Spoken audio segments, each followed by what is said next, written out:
Losing the ISS would mean losing research on improved vaccines, cancer detection and treatment systems, natural disaster monitoring, and robotic arms that make unremovable tumors removable. Finally, what goes up must come down. After some time, the garbage we send out will begin falling back to the planet, mostly burning up in the sky. According to the EPA, the practice of burning trash can be very bad for both your health and the environment. This process can produce dioxins, which may cause cancer, heart disease, and other medical issues. While some countries like Sweden seem to have well-regulated trash burning processes, it's unlikely that we could do the same thing with trash falling from space. Brother, the earth is flat. Just literally go to the edge and drop it. Problem solved. And even though it's burning pretty high up in the atmosphere and not in your backyard, we should be on the safe side and try to avoid that. In the near future, we may have new tech, like space elevators and railgun launchers shooting trash deeper into space and having it be cheaper than ever. But until that day, people, we may just have to recycle. So, what do you want to launch into space? How expensive do you think that would be? Let me know in the comment section below or tell me, what should I talk about next? Want to watch more Life Noggin? Check out the video we did on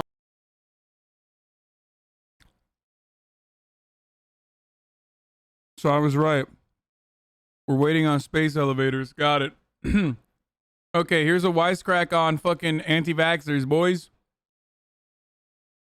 Hey Wisecrack, Michael here, and today we're back to one of our favorite topics, anti-vaxxers. Now, we've already talked about some of the surprising roots of the modern anti-vax movement, but today we wanted to go in-depth on one particular part of that story. The media. Especially over the last few years, the media has postured themselves as dispellers What's of Marat's job at Boeing? Fucking your mom.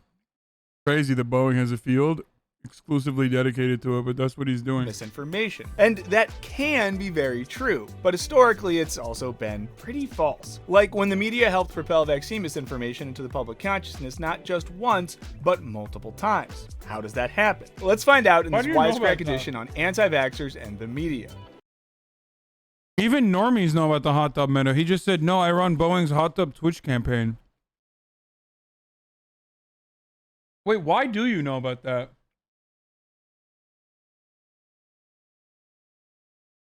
Oh my god. You still watch Phil DeFranco? Apparently he knows because of Philip DeFranco.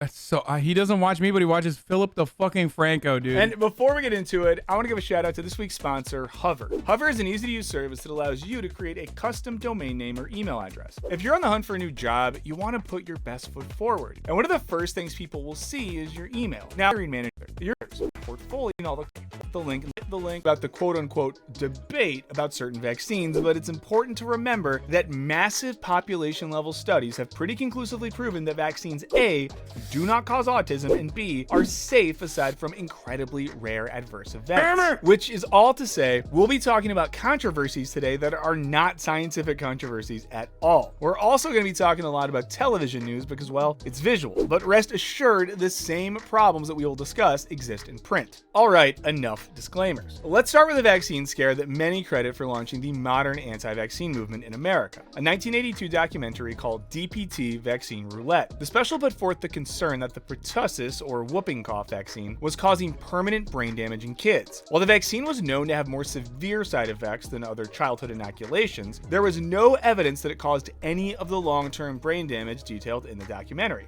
It pit one supposed expert against another, all the while presenting viewers with heartbreaking images of parents caring for their children. Despite serious phrasing problems, my grandsons received the D. It would catalyze vaccine fears in parents across the country and spark the formation of anti-DPT vaccine parent groups. While the presenter won an Emmy for her reporting, the Journal of the American Medical Association found that the program was rife with errors. Everything from inflating the titles of the people they interviewed. It's like it's like giving, I don't know, like the governor of fucking New York an Emmy or something for his brilliant leadership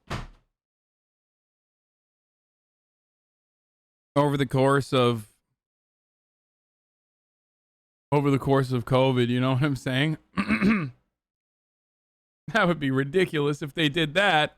to falsely reporting the numbers of children who experience side effects from the vaccine. Now, we're not going to cover why asking the question, why should I get vaccinated for diseases like diphtheria or pertussis when no one gets it anymore, is mind-numbingly dumb. Why are we giving children so many vaccines?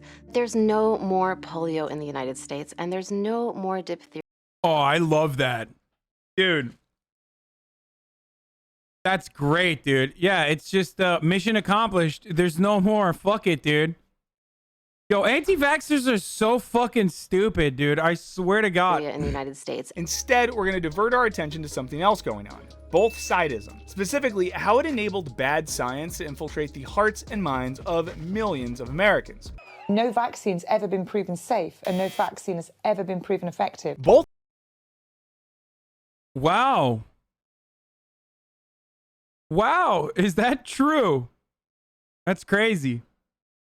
I mean, that'd be crazy if it was true, except it's not. Sidism, or false balance, is a phenomenon wherein a media outlet portrays differing facets of a debate as having equal merit when in reality, the factual evidence is strongly stacked on one side. Of course, there are a lot of issues that legitimately have multiple sides to consider, like when different scientists try to predict how many people will be infected by or die from COVID-19. That's something good science journalists cover. It's a scientific controversy where scientists disagree, which should be differentiated from social controversies or political controversies. That is, just because something is up for debate in the YouTube comments doesn't mean it's up for debate among scientists. Whether that's the idea that the earth is round or that vaccines prevent deadly diseases. And DPT vaccine roulette seems like it's presenting a scientific controversy with experts and all, except, well, they had to fudge a few numbers and titles to make that controversy seem compelling in the first place. In the years after the documentary's release, programming on the DPT I can't believe they just shot.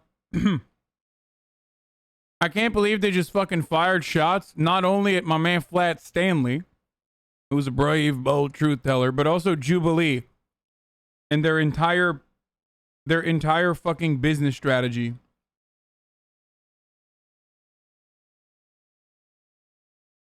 Kind of fucked up, dude. DPT vaccine often use the language of empowering the viewer to make their own choices. It's frightening, so is it true? You decide. And this framing lent itself to a peculiar imbalance. In order to present the viewer with two purportedly equal sides, as opposed to an open and shut case of scientific consensus, the vaccine critical claims were given a disproportionate amount of airtime. In other words, the media had to make the anti-vax case seem more compelling than it was in order to justify airing these kinds of programs to begin with. Exposing people to scientific ideas that scientists don't take seriously isn't necessarily an intentionally nefarious deed. Sometimes it simply comes from a journalist's desire for fairness. They want to make sure both sides get equal exposure. I don't want to get into which of these stories are just cynical sensationalism and which are earnest reporters trying to do their jobs. But regardless, sensationalism is a system-wide problem in the media. A story about a zesty climate change tweet is more likely to get clicks than a headline declaring that the vast majority of scientists agree that anthropogenic climate change is a real thing. No, really. Or its follow-up, seriously, stop asking us. Nothing has changed. But both sides in an argument dishonestly also happens to make great conflict, and conflict makes great TV. After all, there's a reason reality show producers love casting people with poor emotion regulation. And when it comes to good TV, vaccines have great conflict baked into them. It pits sympathetic mothers versus cold doctors, real Americans versus the medical establishment. Emotions are bound to run high. And most importantly, it's got kids. Nothing draws attention like suffering children. It makes for such reliably good TV that Doctor versus Mom is basically a genre of its own within. This is kind of at the heart of why, like, anti-abortion psychos will never say we need to punish the women, and instead will hyper-focus on punishing the doctors, when in fact, obviously, the people that end up getting punished are still very much the women who can't get abortions. Talk show segments. We dug up a bunch of these segments, starting with a 1986 episode of Regis Philbin's The Morning Show. On one side were two mothers who claimed the DPT shot harmed their children. Then there's the director of a hospital pediatric ward. After one mother whose child died tells her story, the doctor says, "What's important is not to minimize the tragedy that you just heard about, but it has to be put in perspective." The mother inhales and blinks rapidly. She looks like she's desperately trying to keep it together. Of course, factually, the doctor is right. Danger from vaccine reactions are far overshadowed by the number of lives saved. But it sounds cold and callous to spew public health statistics in the face of a grieving mother. The viewer is just as likely to come away feeling rage on the parent's behalf as they are to be reassured about the efficacy of childhood vaccine schedules. Here's another mother on CNN's Sonia Live in 1990 debating the DPT vaccine. She appears to have the most cutting-edge information on new scientific studies, has memorized all the relevant numbers, and seemingly holds her own against the doctor who she is debating without relying on an emotional appeal. So, who are we supposed to believe? We also pulled a 1995 segment with Brian Gumbel about the chickenpox vaccine, where the host, after talking to an actual pediatrician, says there is quote-unquote debate about the safety of the vaccine. Despite the FDA's approval, there is still some debate over whether or not the vaccine is really necessary or completely safe. That's before cutting straight to the other side as represented. No. If there is FDA approval, that means the debate has been done. The debate is over. They've moved beyond the debate. There was a debate leading up to the FDA approval, and that debate is over now. As far as the... Wait, is it the same lady? What is this sick freak just like been trying to murder everyone in America in perpetuity? Like, what the fuck? Presented by a mother who heads an official-sounding vaccine information organization. Gumbel also, without any amount of journalistic skepticism, uncritically presents her as, You are one of many parents whose children have suffered crippling reactions to vaccines. Also, if she looks familiar, it's because she was in all 3 videos. Her name is Barbara Loe Fisher, and she was propelled to national attention thanks in part to being an easy source for the other side for news segment producers, even if the other side in her case amounted to pseudoscience. As Mnookin writes, Barbara Loe Fisher, who is oftentimes identified in the press as a seemingly impartial vaccine expert and as the head of a parent advocacy group that fought for children's health, was relied on by many reporters in need of a quick reaction. The Los Angeles Times even once listed her organization as a source to learn more about the subject. But let's get back to the 1980s and DPT vaccine roulette. The controversy angered doctors across the country for irresponsible reporting that stoked unfounded vaccine fears. So when a new so-called controversy... Dude. Dude. I will never understand why conservatives literally side with the disease and not with the side of humanity. Which leads me to believe that there is some kind of brain disease if you are conservative. It's like a brain parasite, and it forces you to be a terrorist, okay? It blows my mind, and it tracks.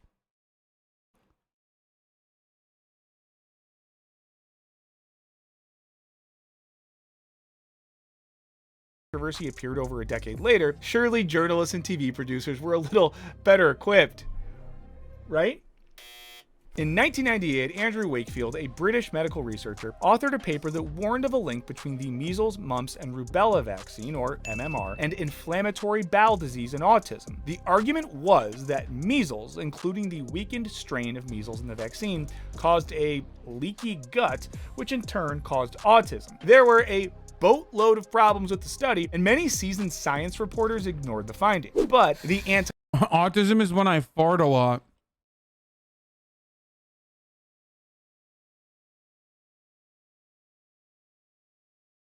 Bro, Taco Bell straight made me straight autistic, dude.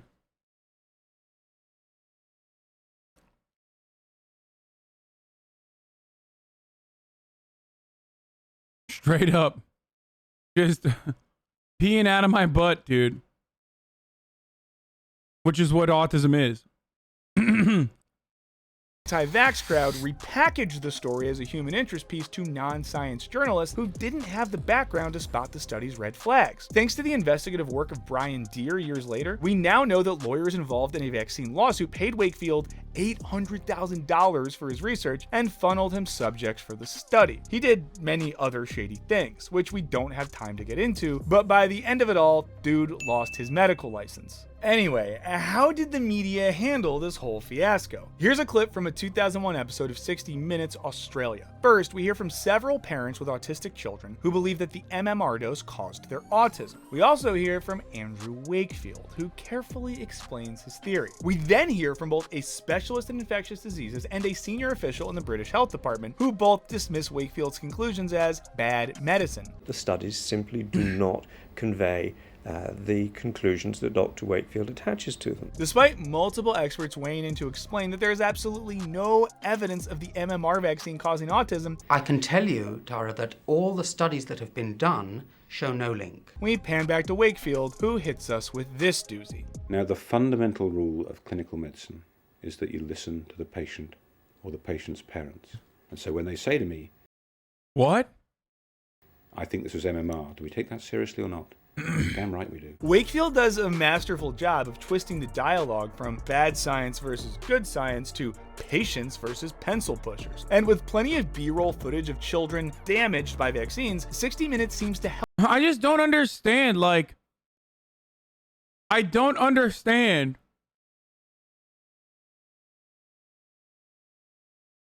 How you can be so evil.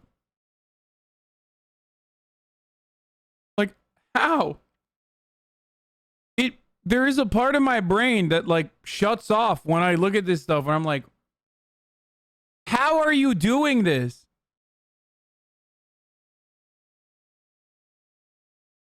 No, money, but like, dude, there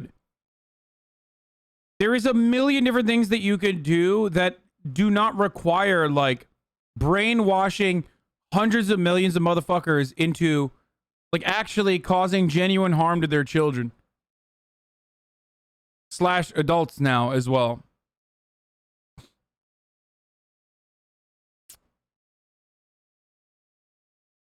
Help him make his case. Philosopher Alfred Archer argues that by giving significant attention to outsider positions within the scientific community, journalists run the risk of sending the message that expert opinion on the issue is more evenly divided than in fact is the case. In 2002, a BBC channel aired a special called MMR, Every Parent's Choice, focusing on a yet-to-be-released paper by none other than Andrew Wakefield. Again, it presented the controversy as though it were a political battle between beleaguered mothers and lofty bureaucrats. The format is, again, designed to pull at heartstrings. If we're talking about a can of beans in Sainsbury's that might possibly be contaminated, the whole lot would have been withdrawn by now. And we're talking about kids' lives here. The problem, of course, is that there was no good quality evidence that the MMR vaccine had anything to do with autism. There's no evidence that MMR vaccine increases the likelihood of autism at any time. But instead of pressing Wakefield and the parents to defend their claims, the BBC put the burden of proof on the scientists, who are working with decades of international research.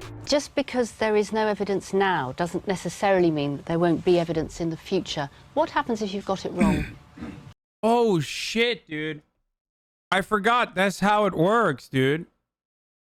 That is the fucking conservative nuclear reactor take, which is like, well, it didn't happen in this situation, but what about in my hypothetical where it did? I love that take, dude. I fucking love that take. By the way, that's, I mean, something that like reactionary people do all the time. Leftists kind of do it too from time to time as well. When it comes to perceived slights and shit like that, it's just a thing that people apply where it's like, well, I know it didn't happen here, but in my hypothetical, it could happen. And I'm going to operate off of the basis of that hypothetical. This isn't a situation where we're in the dark with no evidence whatsoever, but you're choosing to focus on one or a small group of people's claims. Everything from the title, Every Parent's Choice, to the time slip between interviewees is designed to make the special look like it's presenting a fair and balanced review of two equal sides. But the sides aren't equal. One has decades of scientific research behind it, and the other has two studies, both published by a rogue doctor who has since been accused of changing data from his lab notebooks to fit the conclusion that he wanted. The BBC special triggered an avalanche of parent versus doctor news stories on the new MMR autism controversy with the aid of Wakefield's study. A few years later, the MMR autism debacle got a new celebrity. Bro, it's like thousands of hours of proficiency, learning, education, rigorous testing, hundreds of thousands of rigorous testing, versus one fucking meme. Who wins? The meme. That's who. That's where we're at now with like 90% of the idiotic shit that conservatives believe.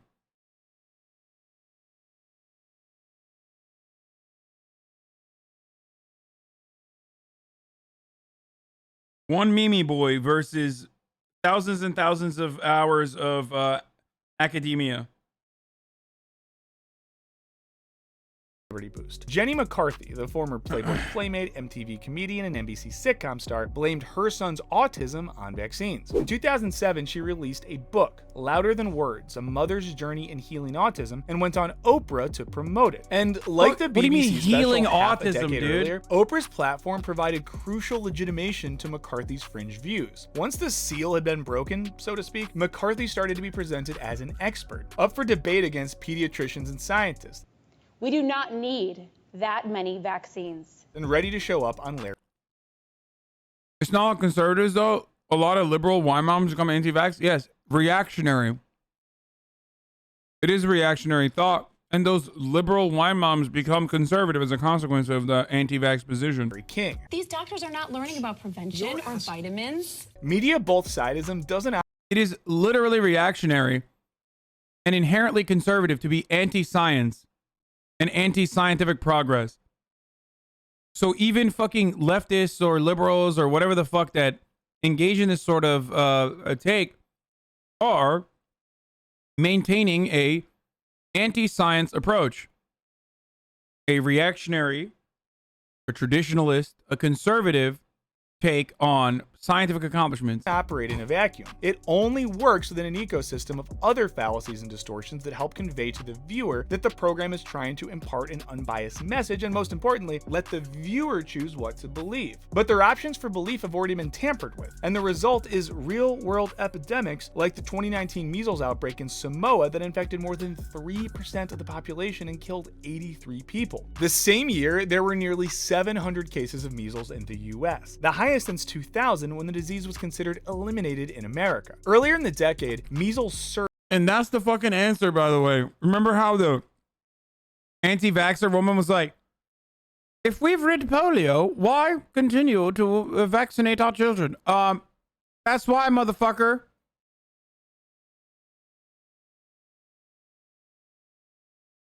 Surged in the UK when at least 1 million children went unvaccinated. Dr. David Elliman, spokesman of the Royal College of Pediatrics and Child Health, said, "This is the legacy of the Wakefield scare." What's more, there's research showing that false balance really does shift people's perception of the vaccine debate. Researchers found that during the Wakefield autism controversy in 2002, the majority of people in Britain wrongly believed that doctors and scientists were equally divided over the safety of the MMR vaccine. That may be because 70% of news stories related to MMR mentioned a link with autism, while only 11% covered the vaccine's safety record. The researchers wrote that 53% of those surveyed at the height of the media coverage of the issues assumed that because both sides of the debate received equal media coverage, there must be equal evidence for each. And those perceptions aren't limited to a blip in the early aughts. I do really want to specify here, this is not a blanket attack on the media. Science journalism is hard. It involves a ton of background knowledge on the issues you're reporting on and talking to experts in the fields to disentangle incredibly complex topics. Journalists also have everything working against them. They are chronically underpaid and overworked, leading some sites to more or less just copy and paste press releases without the good critical commentary science journalism should provide. And on the other end, you have pressure to reach more viewers or readers, especially for outlets supported by advertising revenue.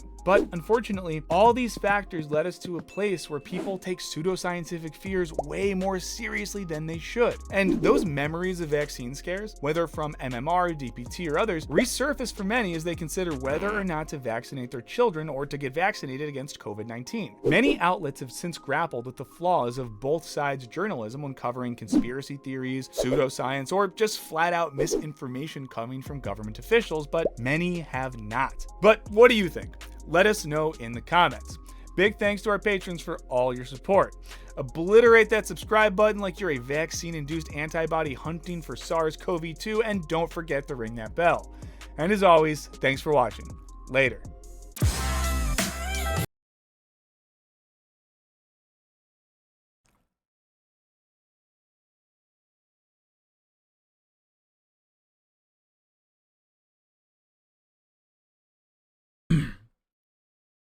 It stems from the same place. Like American individualism and like the liberal POV that like every individual has an opinion and that opinion is unique and important. Conservatives have this point of view. Liberals, obviously conservatives who are also liberals in some respects, have this point of view. It's so strange.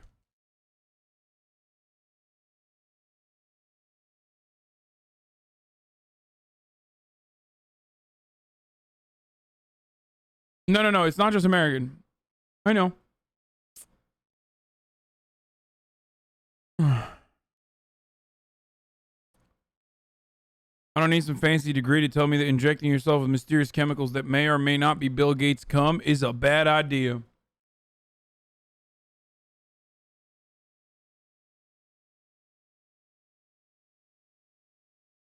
Like, all opinions are not sacred, and they're certainly not equal to one another. No matter how much you want to feel that way, because deep down inside you're scared that you are a tiny-brained idiot, and that's a fear that we all hold on to, so don't worry. Your opinion is not fucking equal to others' opinions. Sorry. Okay?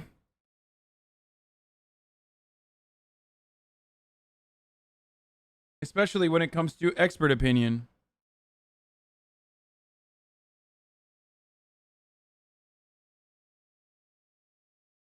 Or facts relayed by an expert. Ready? It's so funny. Ready? And hold on. What about sunglasses? Sunglasses.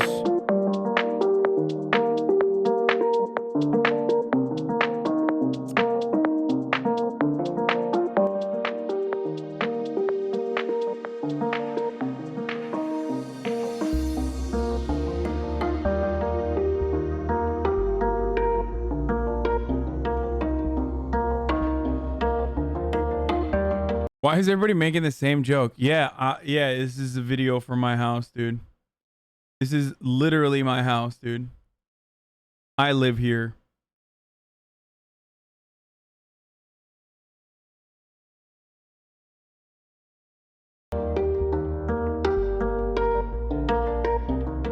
Action. Hello. Hello. Did I do it wrong again? No, that was perfect. Okay, good. How's it going? It couldn't be better. Good. Oh, it could. That leaf blower could shut up. I was nearly going to say it's a glorious day in Beverly Hills, but I'm not going to say that because I always say that. So let me think of something else to say. There's some clouds in the sky today, which is very unusual because it's June gloom and they will burn off by 12 o'clock. It is currently 11:15 or thereabouts. Did you see what I'm wearing today? Yeah. Beautiful. Let people know. Yeah.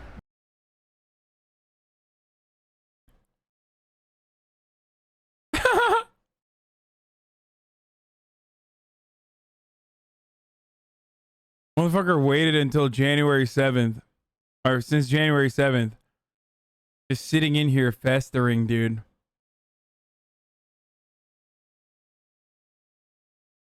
The thing I'll never understand about this is like, why wouldn't I just be a fucking capitalist who's pro-capitalism? Like, it literally, it's just easier. Like,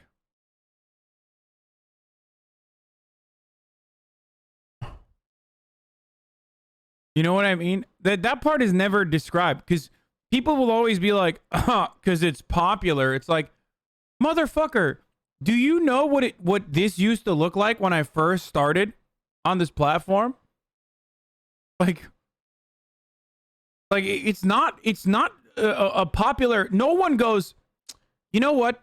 The type of content that really doesn't fit the bill on a gaming platform full of a lot of gamers who have reactionary points of view. Yeah, that's the kind of content that I want to do. The type of shit that pisses everybody off.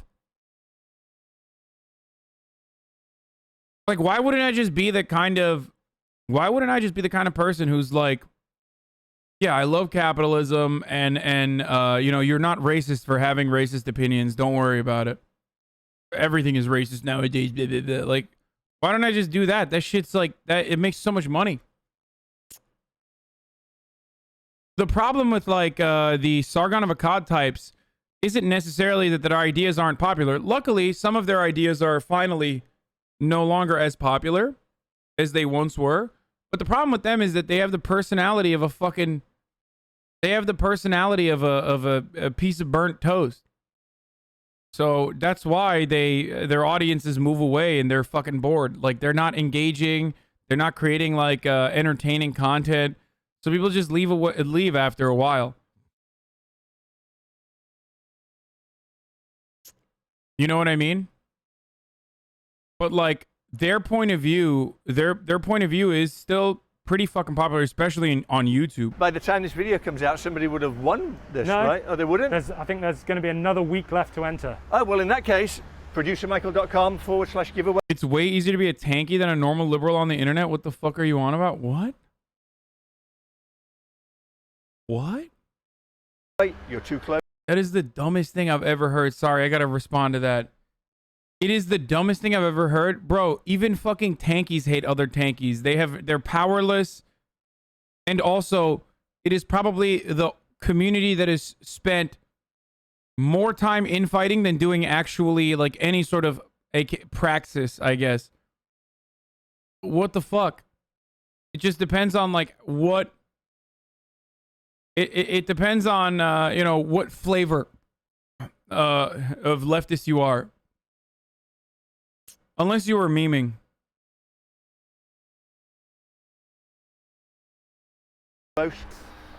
Enter to win the blue version of this amazing Aventi Sapphire Crystal Tourbillon watch. Did I get that right? Yeah. We are going to see fucking idiot a gigantic house. I think it's just under 16,000 square feet. $40 million.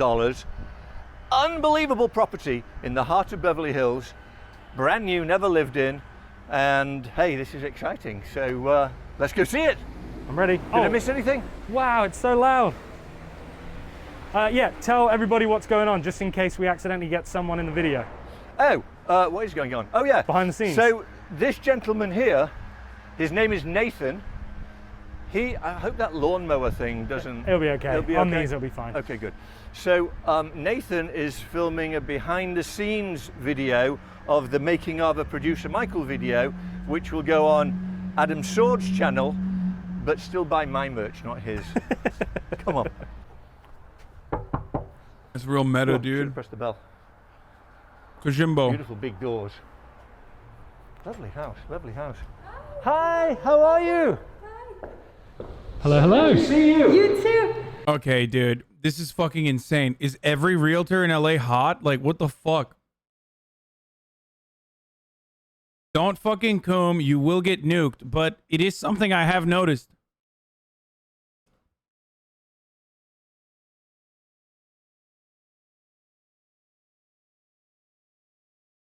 Hi, let me close the door for you.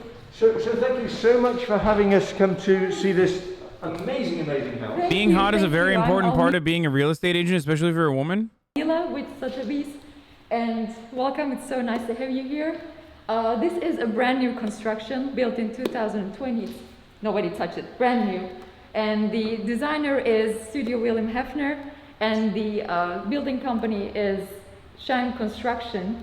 So we have 7 bedrooms, 13 bathrooms, and 50,800 square feet property. And please enjoy yourselves, make yourselves at home.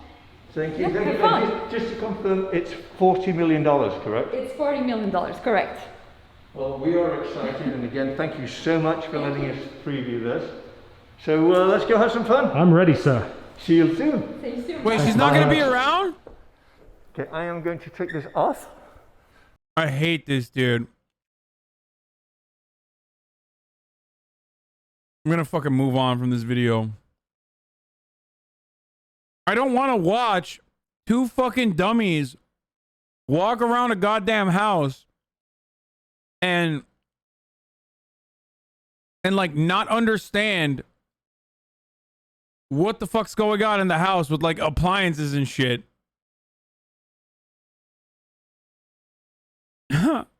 Wait. Someone said she 100% a vegetarian. What the fuck does that mean, dude? How did you come to that conclusion? Please explain, bro.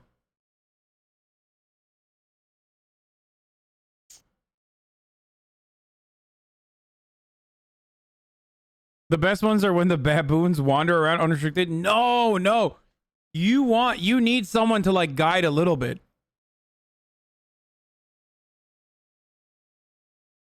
You need someone to guide a little bit. Felix's most recent IG is about you. What? IG story?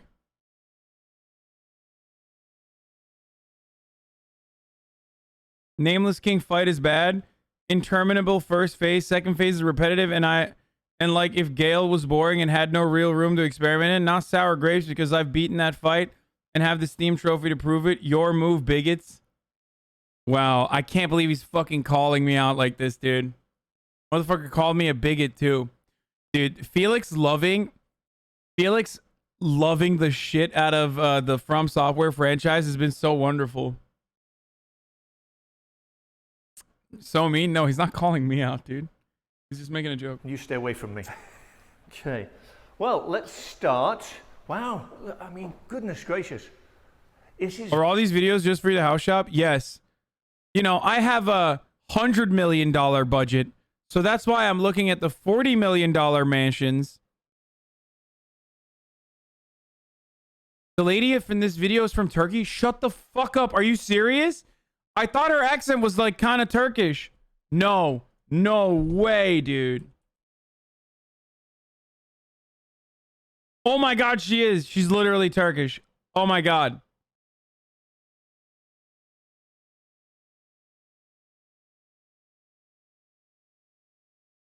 She's a global real estate advisor.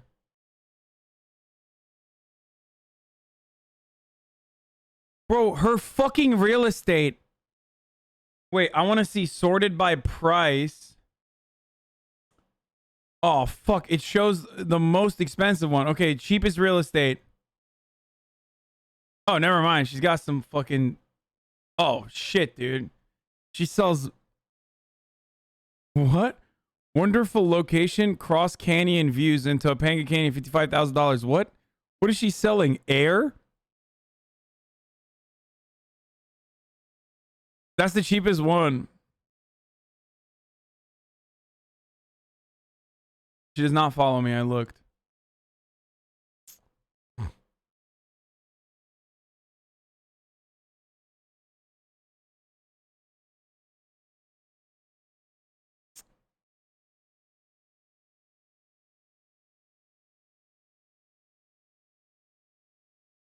Buy a house from her? That's what I want. I want to buy a house from her. It's just land you can build on. How is it so cheap?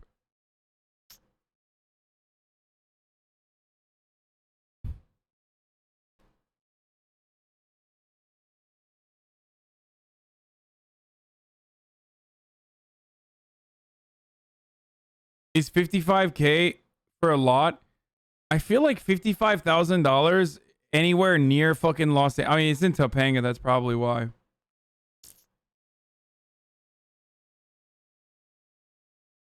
Gozan isn't a Turkish name. It's Albanian. Okay, my bad. I'm sorry. I did not want to disrespect the Albanians.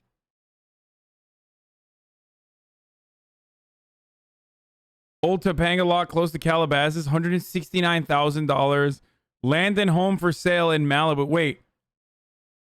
Why the fuck is that? This makes it seem like there's something wrong with the home. Land and home for sale. What the fuck does that mean, dude? What is this? Is this some experimental shit? Like, what the fuck is this? $320,000 for this thing. Chat. Chat. Spectacular hillside lot.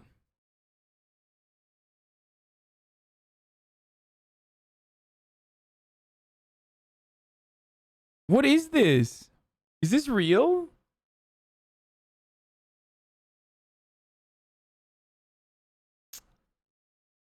Bro, is she selling literally a fucking...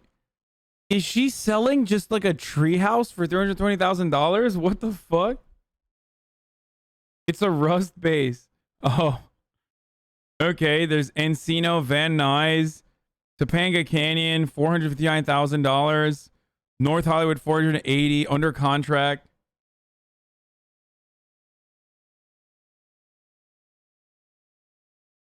$929 square feet, chat. $500,000. Chat. $500,000 for 929 square feet.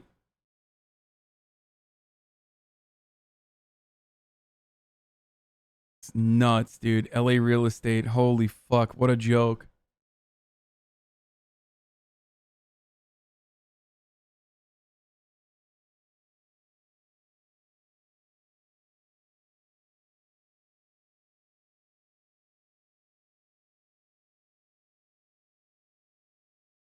Oh shit, is that producer Michael the same guy who walked around the Bel Air mansion, which was owned by the guy who chat bullied relentlessly for almost 4 days straight? What do you mean bullied relentlessly? I can't tell if you're like actually upset that and legitimately think that the chat was bullying. What? Dude, call producer Mike. He's got something to tell you. What? Oh my god, it's literally it's Mike, dude. It's Mike, dude. It's vast. It's just enormous, absolutely enormous, and so opulent. So I'm assuming this is like the formal living room, and there's so many rooms in this house. There's quite a good chance that I'll get a few things wrong, but I'll do my best. So this is the formal living room, and it's like a botanical garden out here. Unfortunately, she's married. Disappear. There's a pool. How do you know? We'll do that part shortly. She is Turkish. The size. Fucking called it.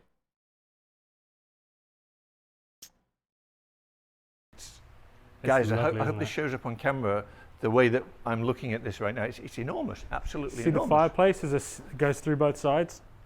Very nice. So this room here, I know, is called the gentleman's room.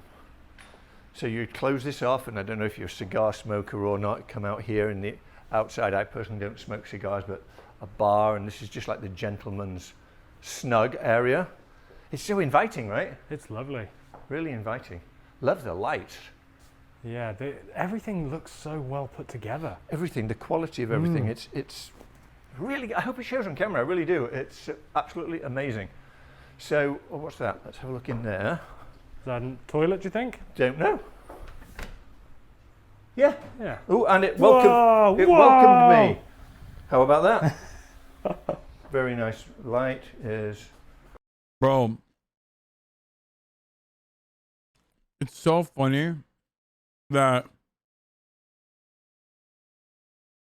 this guy has been to mansions that cost $500 million, mansions that cost $50 million. He's in a $40 million mansion. They all have the Totoro toilet, dude. And yet, how excited he gets when he sees the fucking pooper is always like, as though it's the first time he's seen it. Oh, it's saying hi to you. It's like, motherfucker, you know, you probably have one. I love that. I love that about producer Michael. It's like the first time he's ever seen a toilet. On. Lou, nice time. Is it an LA thing to keep doors open at all times? In Alabama, we get mosquitoes. Yes, there's actually, it is an LA thing to keep your windows open and your doors open. We do not have we don't have a mosquito problem here at all. So we should go back this way and round because the main house goes that direction. Even the thickness of the doors. I know, this is and solid. Comes with a beautiful car in the driveway. That's not true, that's mine. We don't have water. We're in a Okay. desert. And This is actually nice. These are, what are these? Oh, how clever. Cupboard storage. That's You cool. don't have to see inside. I like the See little, inside? little latch. That's awesome. So staircase down, and we'll do the middle level first. Yeah. Then we'll go, which way should we go? God, it's a treat, isn't it? We can go whichever way. You can tell by who's like a full-blown Los Angelino who's never lived anywhere else by the way they react to me saying that there's no mosquito problem in LA. If you've only lived in Los Angeles, then yes, you don't know what fucking mosquito problems look like. Straight up. Dude, there are no mosquitoes in Los Angeles. There's like very little mosquitoes in Los Angeles, if at all. Because we're in an incredibly dry climate, literally just go to a fucking humid area and talk to me again about whether like a humid area next to a big body of water and fucking talk to me about mosquitoes, all right?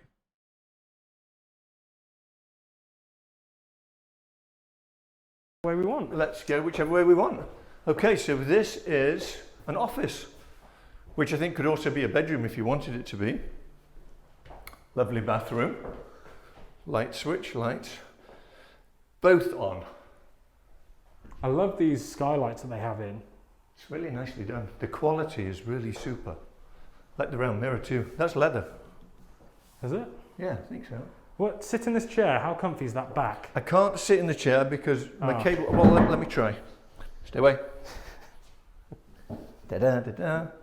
Remarkably comfy. Yeah, it's comfy. Yeah, it'll probably leave lines across your back, right. especially if you didn't have a shirt on. Which apparently you don't now all the time. Once I posted one picture, and I'm getting beaten up for it. It had more comments than anything, like 3,000 comments. What the fuck? Which apparently you don't now all the time. Once I posted one picture.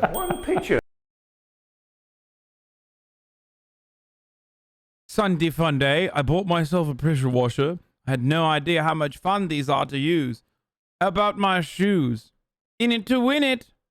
And I'm getting beaten up for it. It had... Yo, is being oblivious a part of like becoming an older British guy or what?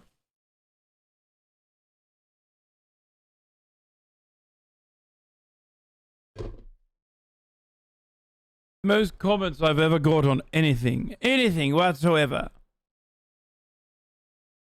Looking good. I'm on my way with another 2 cars for you. Stay put. More comments than anything, Fucking like weird, dude. 3,000 comments. I'm not surprised. You shirtless in pink Crocs. As I was saying, elevator. We won't use that right now. Okay. And this is the formal dining room. How nice. Everything, although we're in the heart of Beverly Hills and there are streets around us, you would never know it. I mean, that's just like a... Skinny chatters are like, why does his stomach look like that? Motherfucker, what do you mean? Have you never been fat?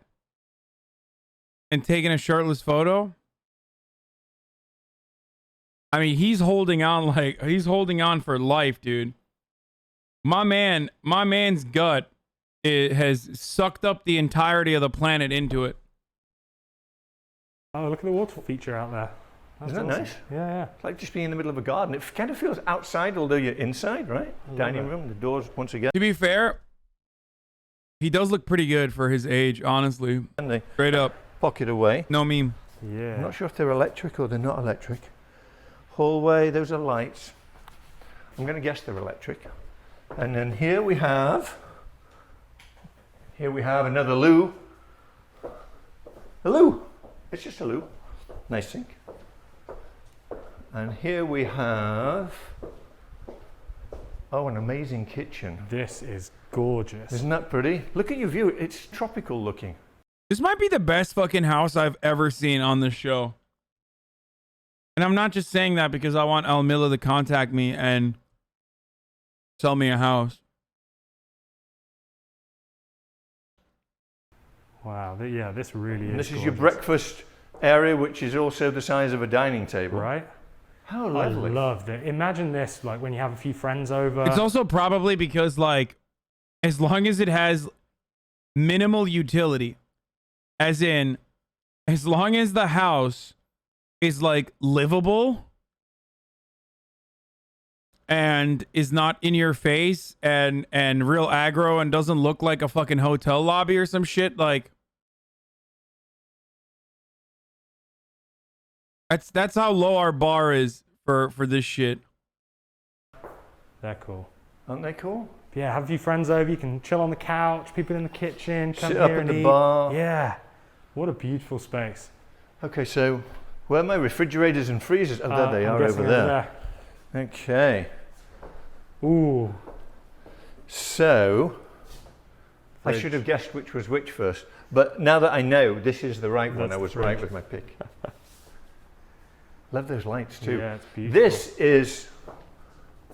Ooh, check this out. What have we got? So this is, I think this is like a pantry area stuff and a little kitchen. Yeah. And then here there is a big... Chat, we know by now, whenever you see a little kitchen, know that that's the kitchen for help, because it would be unkempt for rich people to be around poor people. So help should not be seen, and therefore they oftentimes are pushed away tucked away into small corners of the house. Big kitchen. Oh man. So this is a sous kitchen. Holy moly. Yeah, and this must be back to the dining room. How about that? Yeah, so you can serve your guests. There's actually, I just saw, Michael, have you seen this? There's a slab out here with an extra so that the help... Joe Biden time? He's not live yet, is he?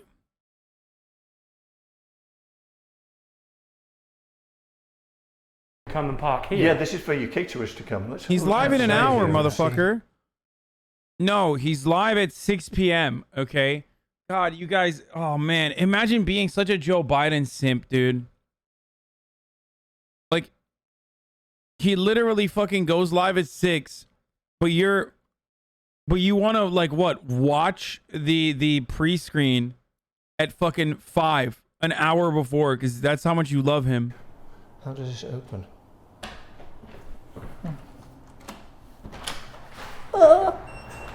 Oh, I've seen the Troy Oh, you could put a Sivan's house semi is here. nice.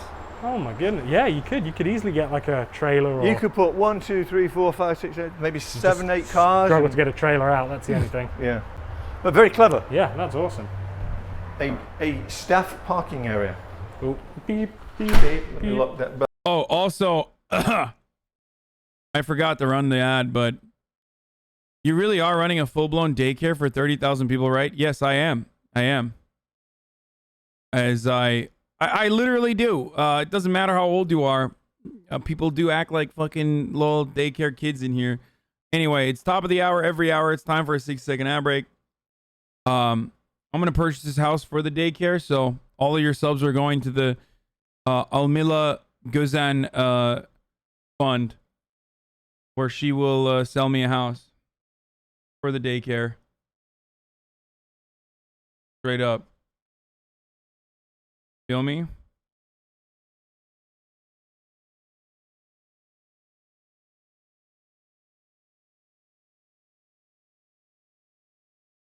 Hold on.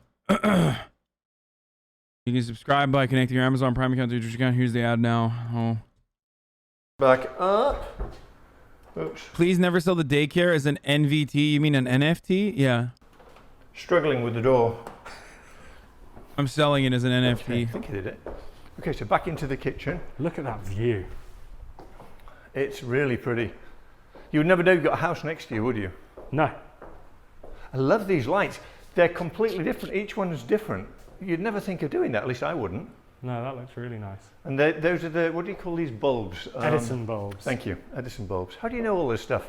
I'm just a smart guy, mate. And this is like the relaxing TV area, Yeah. fireplace. So this is where you'd come hang out in an evening.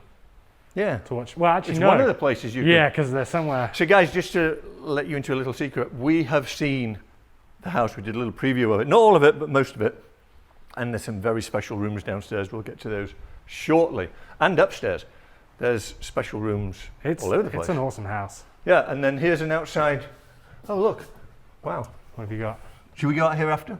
No, there's an outside kitchen and a yeah, dining let's table. go there because then we need to go across to the guest house. Should we do that now? Mm-hmm. Yeah, I think so. Let's go that way because I don't know how to open these doors. I struggle with them. Okay, so we are now outside. See, I never pre-watch. I wouldn't do you like that. Whereas producer Michael, he pre-tours, which is kind of fucked up. Or maybe he's a professional and that's why he takes this shit seriously. You know what I'm saying?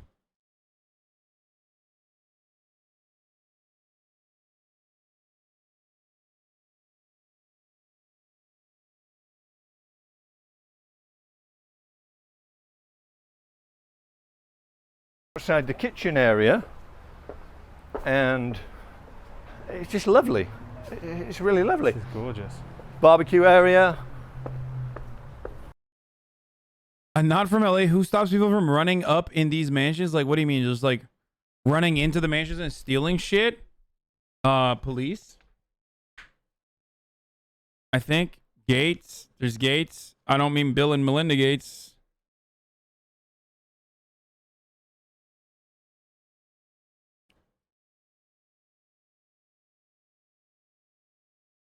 LA County Sheriff gangs, yeah. Yeah, I was listening to the Chapo episode on it. It's pretty good. 16,000 feet, so a lot of living space. Oh, there's everything here. Everything you could imagine and some. This is gorgeous. Yeah. And then But yeah, it happens more frequently than you would think. It happens more frequently than you would expect. Like, I mean, people just like run into the fucking mansion or whatever. There's usually security.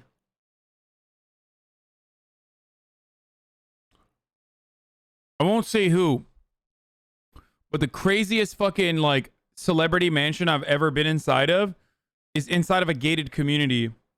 And there's like 11 gates that you go through before you get to this person's house. Not 11, I'm exaggerating, but there's like 3 gates that you literally go through. And also on top of that, there's like security, like private security, shit like that. Keep out the poor people? Nah, no. There's a certain level. No, motherfucker. No, not John Stamos. John Stamos doesn't have that at all, actually. No, dude. No, not to keep out the poor people out. Keep out fucking fans out, dude. Listen. I am a Twitch streamer, and I, for obvious reasons, cannot have my address out. It's not about, making sure the poors don't come near me. It's so that people don't murder me. Okay?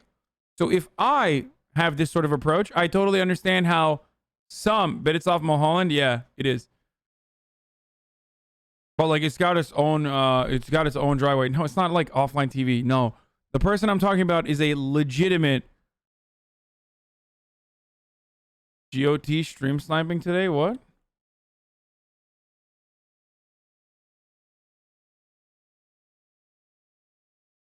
Mulholland is massive. It doesn't mean anything.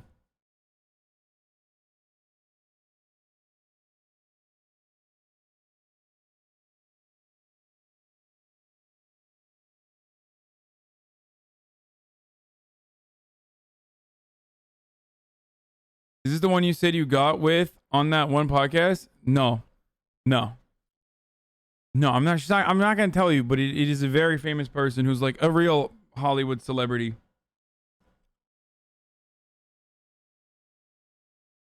But